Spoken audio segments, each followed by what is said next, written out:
Hello, I'm Catherine Brown Ramsperger, author of the award-winning The Shores of Our Souls, and you can call me Kathy. Welcome to my story hour. I created this program when COVID first began to connect avid readers with brilliant writers, and thank you all for making it such a success. If you're one or both and you're new, you've come to the right place. So today, please join me in welcoming prolific and multi-award-winning cozy mystery author Michelle Cox. She's best known for her Henrietta and Inspector Howard series, but she's written much more. Her books have drawn praise from the likes of Kirkus and Book Life and hundreds of reviews of readers like me. She's the perfect first guest for this new year because I'm shifting my story hours to every third Thursday, so it'll only be once a month. If you want another view of me every month, go to my coaching page on the second Thursday, and I'll be interviewing coaches. Here, I'll be interviewing authors whose novels or memoirs. I don't think I'll do collections anymore. It's just not feasible. Feature themes like my books: multicultural relationships, immigration, travel, war, peace. This doesn't exclude the family dynamic because blended families are a big topic in my own novels. Um, Basically, social justice themes.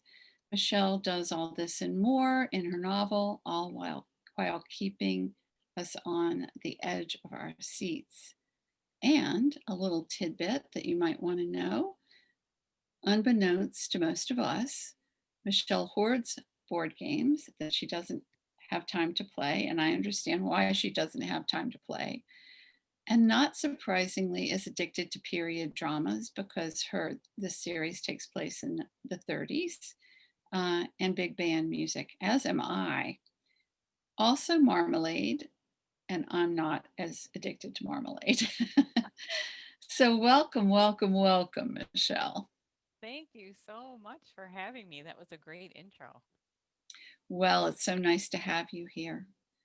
And I think we'll get straight to the questions. If you want to show your book cover, though, please do. I'd have to let me get it, grab it. Uh, We have a lot of questions.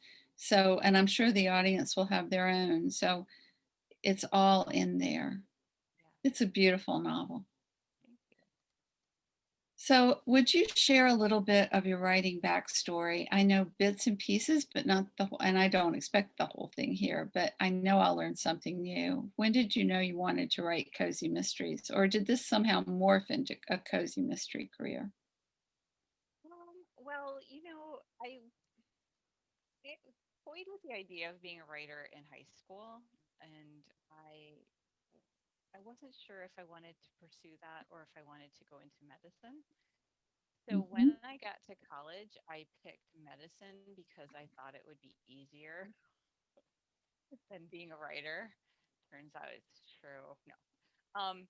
So I went ahead and pursued a science degree, but then halfway through, I was taking a Victorian lit class, and I just thought, Ooh.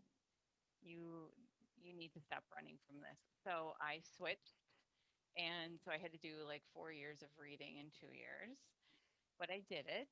And then I ended up working in a nursing home, and I worked in a graphics firm. And what can you do with an English degree, really? Because I was still too scared at that point to write. Yeah. So then I got married, and I was a stay-at-home mom and all of that.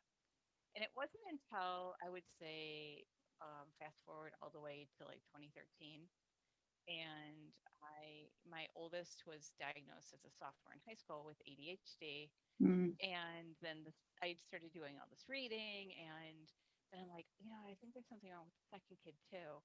So I thought, what are you doing with your life? You're on all these volunteer committees, and you're doing all this and that. You need to just be home with your own kids and like get them in place. So I quit everything across the board, which is really hard for me because I'm really a yes person. And I, you know, got them into therapy and got them tutors and all this kind of stuff. And then I had I've a been huge there. glut. Yeah. And then I realized that that was kind of like an overreaction to Yeah. everything. Yeah. I get it. I get Yeah. that part too. So then I had this big glut of time. And I thought, you know what, you can either just go back to volunteering, you could get a job, or maybe you should try to write the novel that you've been running from all these years. So I decided to write the novel, and I didn't know anything about that. So I actually Googled how to write a novel, and that's um, how I taught myself to write that way. So what My came out? goodness, you've got the gift. Well, that was a really bad novel. No, I won't say that. It wasn't a bad novel, but I tried to sell it for a Well, year. all writing is progress, right? Right. It didn't go anywhere. So I decided to start over, and I was trying to think of something that would appeal to an agent. So I thought mystery. I again had no idea what I was doing, and in terms of what an agent is looking for or anything about the publishing aspect. So I just went ahead and wrote this mystery, and then halfway through it, I realized that I really loved these characters Mm, as much as so the do characters we. in the first book. Oh, thanks. So I'm like, well, maybe we should turn it into a series. So I did, but I didn't exactly like the premise that I had set up in that first book. So I kind of shifted the direction of where this was going a little bit, and hopefully I did that successfully. Well, I'm sure you did. I haven't read the whole series, but I've read this one and I've read one other, and I hope to read the whole series. I really do. It's to learn more about them. So you have so many story threads in this novel. I'm not sure how you did it, how you could keep it straight. You had 3 or 4 different mysteries simultaneously, and here's everything Michelle dealt with: epilepsy, mental illness, sexism, romance, asylums, orphans, child abuse, immigration, the Holocaust. Basically, I mean, it's right before, but there you can tell the diaspora is coming. Blended families, and of course, death. Um, so I want to read my favorite passage in the whole book because this is how deep her characters are. She felt sad, as she had when she cleaned out old Helen's cottage last summer, of the transitory nature of life, how all of one's treasures simply ended up in a box at the end of the day, considered to be junk by everyone else who beheld it.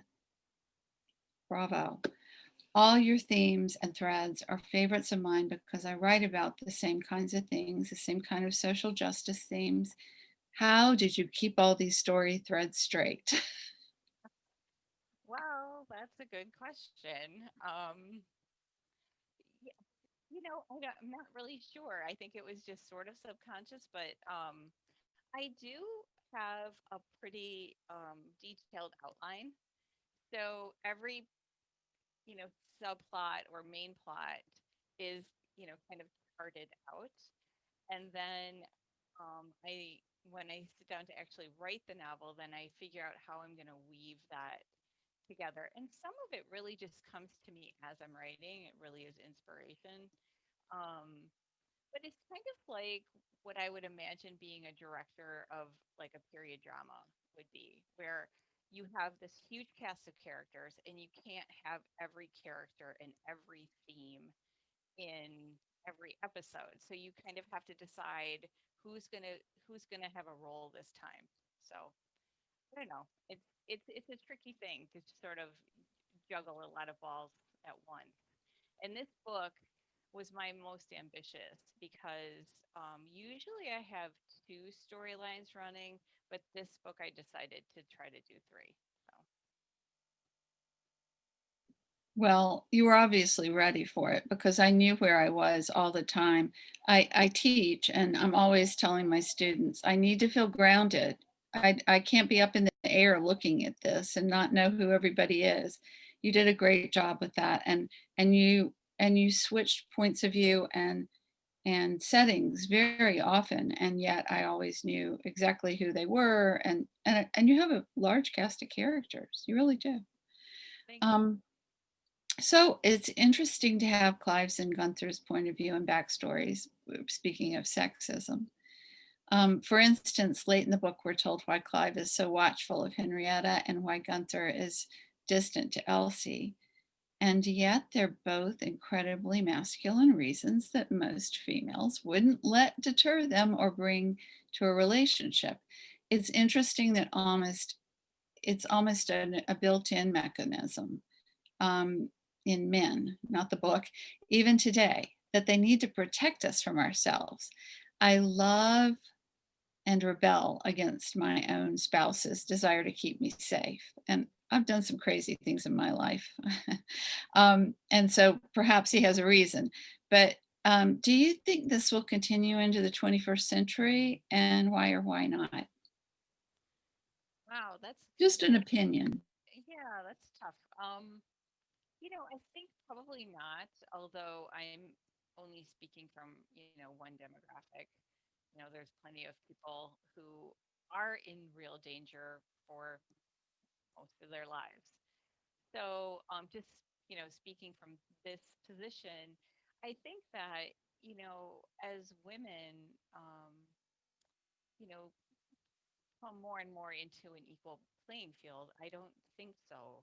I don't think that that is something that will continue. Because for one thing, think about it. There was once a reason why men were protective because, they were bigger, stronger, and could fight off the threat. But now that's really not the case. And so there's really no reason, to sort of have that sort of unequal roles. But I love that answer. So I liken your voice to a combination of Agatha Christie, my favorite, Daphne du Maurier. I read everything she wrote when I was a teenager. Jane Austen with a little Sherlock and Watson thrown in, especially the Sherlock and Watson TV series that just ended. Their relationship is very like that, except they're romantic, obviously. And I'm wondering if you developed the voice for the cozies because it is very 1930s and very like a British kind of. If I had picked it up and not known, I would have thought some of the characters might even be British because of their reservedness. But then I reminded myself that people in the 1930s hadn't been in this country very long. Wherever they came from, they brought that with them. So I think it's very realistic and authentically done. no, yeah, I think that that's a great observation of my voice. I think that really is the way I write. Um, I, um, I, I have thought to myself too that um, my voice tends to have a little bit of a British style to it, but I think that that is because, well, number one, I've spent up until about age 40 reading English literature until my brain turned to mush, and then I, switched to some contemporary fiction. But also, I'm married to a Brit, and I spent 6 months living in London. So I don't know. I think I have a kind of an ear for dialogue, and I think that that comes across in my writing. I agree. You have an eye for dialogue, an ear for dialogue, because there's a lot of dialogue in this book, and I happen to think dialogue is the most difficult thing to write, and the the best thing one can put in writing. I just think it brings the character to life, and there's a lot of dialogue, and I like that. Um, I think it's the perfect voice for these books because it's almost Downton Abbey. And while I wasn't a fan of Downton Abbey as much as the rest of the world, um, I could hear it a little bit, and it makes sense. And I loved those novels, Dickens and Austen, and I love George Eliot, and so from the 1700s all the way through the early 1900s. Michelle, I find my own family's dysfunctions, and I believe all families have dysfunctions, to be right material for writing. Lately, I'm thinking that maybe it's in all of us, definitely most creatives, that we should write it down. Um, so I'm wondering how much you draw on your own experience in this decade when you're writing about the 1930s. How much is research? I know you're an in-depth researcher, so am I. And how much is complete imagination? Wow. Wow, that's a good question. I was always the kid at family parties that would sit in the corner and listen to the older people tell stories. And I can still remember some of those stories and those details. And I just think that I have that kind of a brain where it's kind of a sponge for historical facts. So I do use a lot of my past. My great grandparents had a farm and they told lots of stories about that. And so sometimes I'll draw on some of those things. I also am very, very influenced by my job at a nursing home right out of college, where I collected a lot of these stories. And I've said this before in different interviews, but Henrietta is based on a real person. All of my novels have a a little bit of truth to them. So even if I'm not using somebody's story from the nursing home to, blow out a whole novel, sometimes I do take little bits from these many, many stories and sort of weave them into one book. Very interesting answer. I think it's wonderful to look inside a writer's mind, and we're all different, but there are similarities too. So now that we've got it all working, let's go to the audience, Kaylee. Yes. So we have two questions right now, and the first one is from Tatiana Ramzoff, and she's asking, Michelle, I was able to read the first chapter of your book, A Child Lost Online. I'm hooked. And you sort of just went over this, but is this story based on any of your ancestors? If you want to elaborate a little bit more on what you were just talking about. I want to break in and say that I wish I could read the entire back pages of that book to the audience. If you buy it, make sure you read that because you'll learn so much about the characters. Thank Go you. ahead, Yeah. Michelle. Yeah, Henrietta, like I said, is based on a woman who really did live in the 30s and 40s. And she was this bombshell that had a lot of different kind of seedy jobs because it was the depression and because she was so beautiful. She used to it wasn't that hard for her to get a job, which is rare during the depression. It was hard for her to keep a job because she was always getting felt up or kissed or something like that in the back room, and she would slap the owners because she was very virtuous and she'd be out of a job, which I think just uh would take so much courage for a woman in those times. And I really had to up the ante, and I made her not have a father and to be the breadwinner, so that it was even a more desperate decision when she would walk out on a job. So all of that was really real. So all of her jobs that are in the first novel were real. Like she really was a taxi dancer. She really did work at a burlesque club. um, there were many, many parts that are true. I had to make up the inspector, of course, and I had to make the murder, but the rest of it is pretty true. Um, Her family history is something that uh, I share. So I thought it was great that this woman in real life, her ancestors came from Alsace-Lorraine, and her father, the real woman, used to tell her and the kids that the von in their name meant that they were barons in the old country. And there's a branch of my family from Alsace-Lorraine too, so I thought, wow, I've got to put this in somehow. And later in the series, that von Harmon connection is going to come into play. Yeah. All right. And we have another question from Shanessa, and she's asking, how many books do you have planned for this series, Michelle? Good question. No. You know what? I don't know. I am writing a book six, so that's exciting. Um, I would like it to keep going forever. I mean, I don't, I didn't start out with like a complete arc of, where we're starting and where we're going to end. It's kind of more open ended. I also would love to do a spin-off series and kind of take Elsie's storyline because anybody who's read books like book 4 and book 5, Elsie's storyline gets about as much playtime as Henrietta and Clive, and it's you were talking, Kathy, about characters taking over and driving the bus.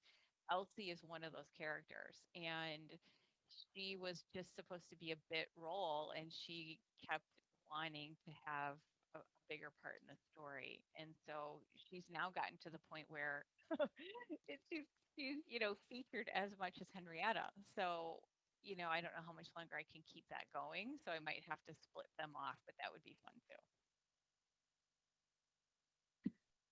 Plot twist. And those are all the questions we have for right now. Thank you, Kaylee. So I kind of thought Elsie might have done just that. I wanted to say that. And I adore her. I also loved the mother. Uh, and I need to read back to see if there's more of her because she's not exactly your most likable character. Uh, but I loved her because she was so well done, because you could just see it. All right. So, speaking of characters, I loved your depiction of the staff at the asylum. And I want my favorite quote from one of your villains, if not the villain. But you'll have to read to see if it's true. You can scream all you want, no one will hear or care. After all, this is an insane asylum. It's full of screams and the already dead. That already dead just cracked me up. I know I'm a little strange that way, but I just think it was such a funny line. Very Frankensteinish. Um, I'm not sure I have a question about it. I just wanted to read it, but it's so well done. And uh, do you know who your villains are when you begin a book? Yes, The I always perps? do. Yes. Okay. I am not one of those mystery writers who sort of wait until the end to figure out who the murderer is or the villain. I admire that greatly because I just could never do that in a million years. I my issue is that I have to I try to make it so that it's not obvious. Um, I have a group of beta readers, and they're very good at that. They get first copies, and some of them can figure it out, no matter what. But they're like, pro mystery readers. With this last book, um, almost all of them though could guess the villain, and so I did have to go back and try to make it a little bit more obtuse, and hopefully I succeeded. But yeah, I have to know ahead of time. And it's interesting that you would read that quote about the already dead, Uh-huh. because actually Dunning, like you said, there's a lot of material in the back of the book about Dunning, how it was really a real place, and it used to be called the Tomb for the Living. So it was Mm. really quite a nasty place. Um, so yeah, I just wanted to throw that in. I can't remember the author, but there is an author who also wrote a script for the theater, and it was produced at the Kennedy Center about 10 years ago. And it was about a woman who was committed to an asylum by her husband because he wanted to divorce her. It was absolutely heart wrenching. So I don't mean to make light of it at all. Um, but in a cozy, it just worked, you know? And um, having been in a lot of nursing homes in my life, I I felt very realistic too. Um, Right. my daughter, when she was 1 or 2, and my mother died when she was 5. We'd go visit, and she wouldn't let any of them touch her. And of course, they all wanted to. And she said, "I can't do that, Mom. They'll, they're contagious. They'll make me old." So Oh. yeah. So it's read it. It's terrifying. Uh, some of these last scenes because Henrietta's gotten herself in a jam and she's going to solve a murder. So, if not many. Um, and speaking of other characters, Madame Pavlovsky, she's left up in the air a bit, and I wondered if she'd ever return. I have a feeling how she might, but only she can tell us that. I think you also made the resolution of Madame Pavlovsky very realistic, and I think it needed to be open ended to do so, especially from what we know today versus what they knew in the 1930s. Um, and she's a suspect, so I'm wondering if you did research on that. Not a ton besides, again, what I kind of already know. And most mystery series, whether it's like Scooby Doo or Agatha Christie or any of these, there's always going to be that one episode where there's a spiritualist, and I'm like, oh, I'm gonna do it. And it's such a fun, um, it's so fun to do because you're exactly right. Their idea of the spiritualist is very different than what we might think of now. And so that was easier to do because they're much more gullible or they're much more, suspicious, whatever. So, yeah, I just kind of drew on, the basic stereotype of what a spiritualist is. But as you're saying, I mean, I don't want to give too much away. It turns out to be not quite what you think, or he turns out to be not quite where the book is leading. So, and you're right. I'm hoping that she comes back in future books. I'm not exactly sure how, but she has to after the way the book ends. That would Well, be you've made cruel me not to. happy. I think she's so colorful. So I laughed out loud for Clive's assessment of Henrietta as another sexism comment, but I'm big on those. Why doesn't Clive realize that Henrietta might not be as naive or innocent as she thinks she is, since she seems to have, his quote, seems to have some detective sense in her? Um, I think it's so strange how men can overlook that, hey, Henrietta solved this mystery and the last mystery. Sorry if any gentlemen are listening, but I have found that to be true in life. Right? For sure. Yeah. Yeah. He is part of it is just really dramatic, the need for dramatic tension. That Okay. he can't just be from the get-go, oh, she's my equal partner. It's interesting that the first book, because he's not in love with her at this point, he's very willing for Right. her to be part of the sting. And then once he falls in love with her, then now he's got real cold feet about, And her he's been through involvement. a lot to make him feel that way, which I Yes, won't reveal, but he has a backstory and it's a tough one. Um, and I won't reveal what her backstory is either, but they both have brought their traumas with them. right. Yeah. And it has to be sort of realistic for the era. It's Mm. he has to be.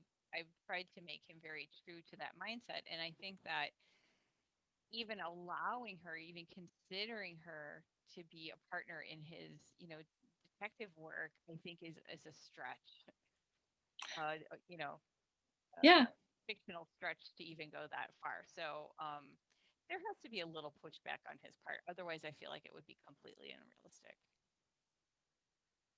thank you. I agree. So was it hard to decide if Elsie and Gunter would stay together? And without any spoilers, was that a hard thing to decide, or you just knew what would happen? I knew what was going to happen.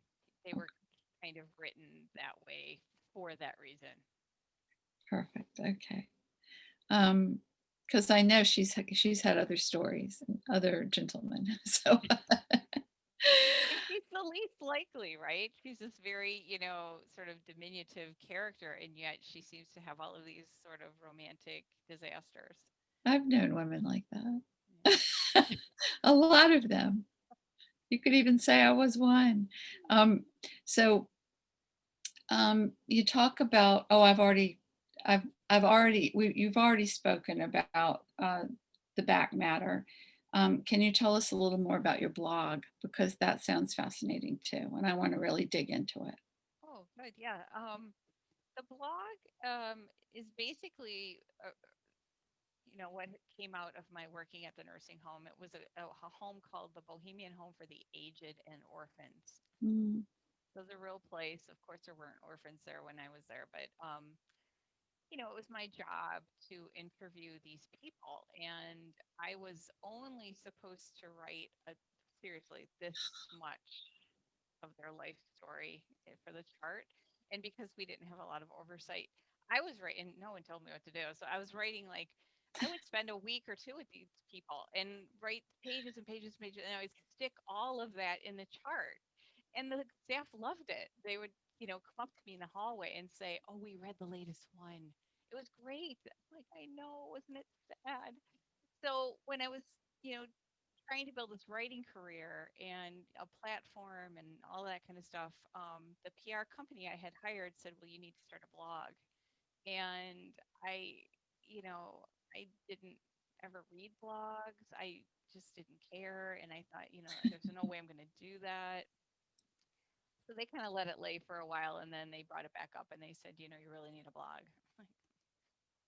So anyway, a long story short, decided to take these stories that I had heard in the nursing home, and I do change the names, but to put them out there and just see if people would like them. And I do feel like they're a big hit.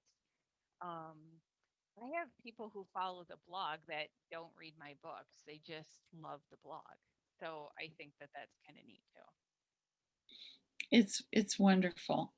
It's Yeah. wonderful. I have people that follow some of my blog and don't haven't bought the book too. So I understand, and they're still getting the message from it overall. Um, so let's switch a little bit to publishing, if you don't mind. You decided to team with the hybrid publisher, She Writes Press. Um, I love Brooke Warner. I applaud your mutual decision to collaborate. What would you say to an author who's trying to decide where to place their next book? How do you decide between hybrid or self publishing or traditionally? And I know that that is a very long answer. We could spend all day, but maybe you could say why you chose She Writes, because I'd love to give them a shout out anyway. Oh, great. Yeah, you're right. It is like a huge question. I would say to somebody who is trying to make that decision, try to think about what your goal in writing is. Like, why are you doing this? Are you doing it because you're really trying to be a career writer? Or do you just have a story in you, or maybe a memoir that you just, want to cross off your bucket list? Um, I think I think all forms of publishing are valuable. I'm hoping to maybe someday be able to publish in all three. Right now, I'm just in hybrid, but I'm trying to publish a novel right now with a traditional publisher, and I can see myself doing some self-publishing in the future as well. So, as Brooke Warner has said, each book, eh, you know, doesn't have to follow the same path, even from the same author. It just depends on what's right for that book at that moment. Mm. For me, when I was starting out, I didn't even know that there was such a thing as a hybrid press, and I heard about it at the Writers Digest conference in New York. And I had spent about a year trying to get this gargantuan, you know, other novel sold, and that was going nowhere. And I just thought, clearly I'm doing something wrong. So I decided to go to a conference, and so I was the brightest, um, sparkly newbie ever at this conference. I was very wowed, and I heard about hybrid publishing, and I just thought it sounded fantastic. I was in this panel, and I literally was looking around at everybody like, are you guys hearing this? This sounds fabulous. So I went home, I researched She Writes Press, and they did not take the big gargantuan novel that I had written. But by that point, I had written the first book of the series, A Girl Like You, and I said, well, what about this one? And they took that one, they really liked it. So it went from there. Um, so She Writes Press has been a good fit for me. I've done 5 books with them. I think that's like the world record. So now I feel like, I need to maybe explore some, other options. But it's hybrid publishing is a great place, or She Writes Press, I should say, is a great place if you want a book very professionally produced. They have traditional distribution, which is actually the key. Um, so that we're in libraries and bookstores all over the country and the world, and so that mimics traditional publishing, but we also have the creative control that you would have if you were self-publishing. So it was a good fit for me. Very broad and in-depth answer. Thank you. And I know there's some writers on here that appreciated it, including me. I also think with She Writes, one of the reasons you pay, I believe, is for distribution. Distribution is not cheap. Um, and I'm still excited that you're going to go traditional, and I want to see that big tome of a novel someday, right? When you're Someday. famous.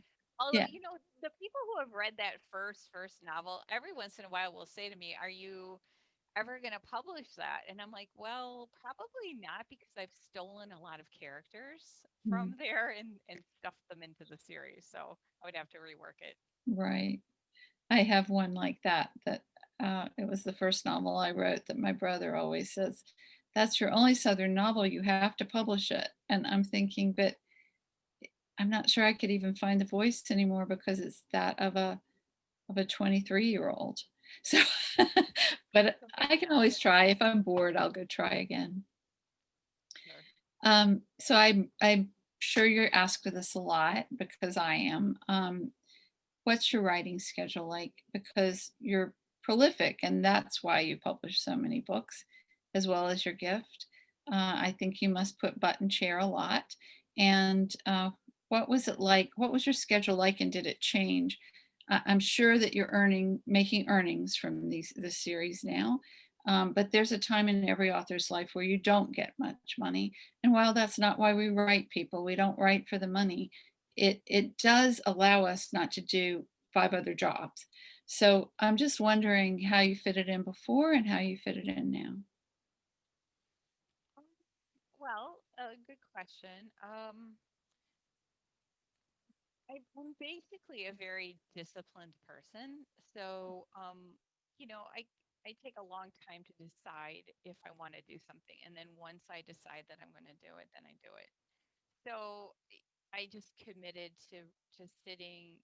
I basically write every single day of the year. I mean, maybe not like It Christmas shows. or Thanksgiving or something like that, but really every single day of the year I write. And you can't, I would say this to any writer, you can't just wait for inspiration. You can't just wait for the feeling to come upon you. It's like exercise. No one jumps out of bed and says, I just feel like exercising today. No one jumps out of bed and says, I just feel like writing today. You have to sit down and actually just write, whether you have writer's block or whether you think it's crap or whatever, because you can always go back and edit. And I just think that once you start building that discipline, it just kind of snowballs. And I think the difference between when I was first dabbling versus now is that when I first started writing, I mean, my kids were very little, and so well, my youngest was little, and so I would clean the house, I would do all the stuff I have to do around here, and then I would put her down for a nap, and then I would write. And by then my brain's pretty tired, so I had to shift it and say that the very first thing I do in the morning is write, and then the rest of the day is usually marketing, and you know, then I turn into a mom again. Me too. I'm exactly the same. If I don't get it done, I don't get it done the very first thing because I have a morning practice. But if I don't get it done right after I take my shower, it might not get done. That's a wonderful um, answer. Writing's a discipline, and you can be an amazingly gifted writer. I'm thinking Truman Capote here. Gifted writer. No discipline. So um, it's just in one example. So finally, I'd like to wrap up with just a few quick questions. I think a person's favorite children's book tells a lot about them as a writer and a reader and a person. So what was your favorite children's book, and what is your favorite board game that you never get to play? Oh my gosh, that's so hard. Um, well, I would have to say as far as children's books, if you call these children's books, would be the Trixie Belden series. I was a huge Trixie Belden fan, and my best friend was a Me Nancy Drew. too. See? Rabbit, rabbit. Yes, yes. And my best friend was a Nancy Drew fan, so we were constantly arguing who was the better detective. But I also love the Happy Hollisters before that, and my mom read a lot to us. We didn't have a ton of books, but she always read to us, which I thought, now looking back, I think is pretty amazing because she certainly wasn't read to as a child. So somehow she felt like that was important. And she modeled reading a lot. And so did my dad, oddly enough. He was a big reader as well. So not that they were reading, like classic literature, but they were reading. And I think that that was really something that we saw and thought was normal. Board game. Oh, yeah, the board game. I was trying to avoid that. No. We all want I to know. Yeah, you could just throw one out. We'll never know. my big I love I mean, I have a huge board game collection. I probably have over 200 games, and I'm constantly trying to get the kids to play them with me. But my siblings are big um, game fans, so we are always playing when we get together. My favorite would probably be it's a game called Settlers of Catan. So it's a big Oh, strategy game, and Kaylee knows it. I love those types like Puerto Rico, Hawaii, even Risk. I would play where you're really engrossed in it for hours. My husband and I played Battleship for 3 days while I was in labor. Oh, Games are wonderful. They they really are. are. Yeah, And they're fun. a great tool for writers too. They are, and I try to tell my kids when we're playing a board game, I'm like, you can tell a lot about a person's personality by the way they play a board game. So if you pay attention, you can find out a lot about people that way. Yeah, you do. So I know these are COVID cocooning times, and that may mean more books have been written, or what's next for Michelle Cox? Is it more Clive and Henrietta, or this new novel that may be traditional? Not a Um, traditional novel, but traditionally published. yeah. Right now, I actually have written two standalones. So they're both set in the 30s. They're both set in Chicago. They're both based on a story from the nursing home. So one of them is currently out with several agents. So we'll see where that goes. And so while I was kind of waiting and pitching that one, I wrote a second one, which is actually the love of my life. I love this novel to bits. And so I'm working with an editor. I really want it to be the very, very, very best it can be before I send it out to agents. So I'm working on those edits. And then as soon as I finish those edits, I'm going to throw myself into Clive and Henrietta Book 6, which I might have to self publish. I'm not sure. So that'll be a huge learning curve. But I put the audio books out for the series, and now I am, one of the reasons I'm trying to get an agent, not because I want the big glamour of being traditionally published, it's because I'm hoping that whatever agent I get will have a connection to a film agent, because I'm really trying to sell the film rights for the series to turn it into some kind of Netflix thing. So it's the long way around, but that's kind of what I'm pushing for. I think it's perfect, and I so see it as Oh, Netflix or something, because um, it's perfect. Yay! thanks. So hold on to your hats, people. I It's know, I coming. know. Fingers crossed. Um, well, so congrats and Thanks. best wishes. And I'd love for you to tell anybody that doesn't already know how to find you and how to find your books. Oh, thanks. Yeah. Just you could go to my website, which is new and revamped. I just posted it today. It's michellecoxwrites.com. So you can find all my links there, where to follow me, sign up for my newsletter. I highly encourage it because I have these huge giveaways every couple months. Like they're big, like, an iPad They and a are. set of books and a whole bunch of other prizes. And it's always a newsletter subscriber that wins. Nobody else can win. So do that and drop me a line. I'd love to hear from you. Thank you, Michelle. And she means it. She has a heart of gold, and Oh, she thanks. and every writer wants to hear from their readers or potential readers. Um, I know how much you'll love them because you're just so open-hearted. So do it, people. Let's go to final questions, and then I'll share my tea bag wisdom, which is a feature, and I'm not getting rid of it. So call me Madam Pavlovsky. Fun.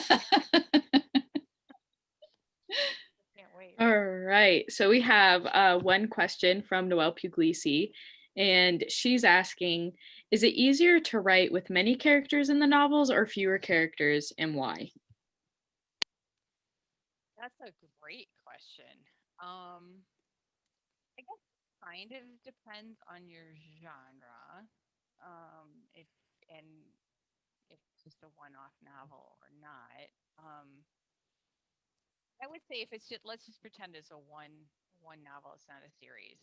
I would steer away from having a huge cast of characters, because that's way too much to juggle in the space of one novel. But you also want more than, two or three, or um, that might just be a little bit too slow or a little bit too interior. I think you need to mix it up a little bit. But I think it's important, though, that every character have a purpose, just like every chapter has to have a purpose. Because you can't just like throw characters in just to have them there. Otherwise, that becomes pretty obvious to the reader. Is that it, Kaylee?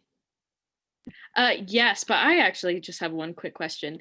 So, both you and Kathy are mentioning this cozy mystery genre, and I've never heard of that term before.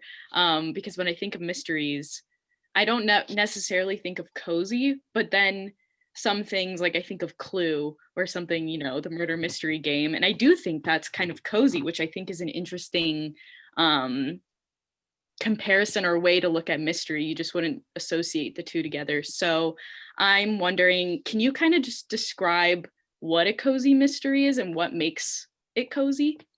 Well, that is such a fabulous question because I was going to say this at the beginning. I go with Kathy. I don't know if I don't think my books are very cozy. I mean, it's so weird because I do have a section of readers who feel like they are, Mm-hmm. but then other um, readers will say, no, it's not a cozy. And a traditional cozy, to answer your question, is it's where there's no swearing, there's no sex, and there's no on-screen violence. Hmm. And a lot of times it takes place in a small town with an amateur sleuth. And Hmm. it's like they kind of have the detective friend that helps them solve the case. And they usually have some sort of hobby. So, like a cozy mystery series will be like, the bake shop mysteries or, the coffee shop mysteries or whatever. It always takes place in, the coffee shop, or it has to do with quilting or cats or something like that. Mm-hmm. So, yeah, I mean, it's really interesting because a lot of people label my books as cozy, and great. I'd love to be in the cozy genre because, they have their own conference and everything I'd love to go to.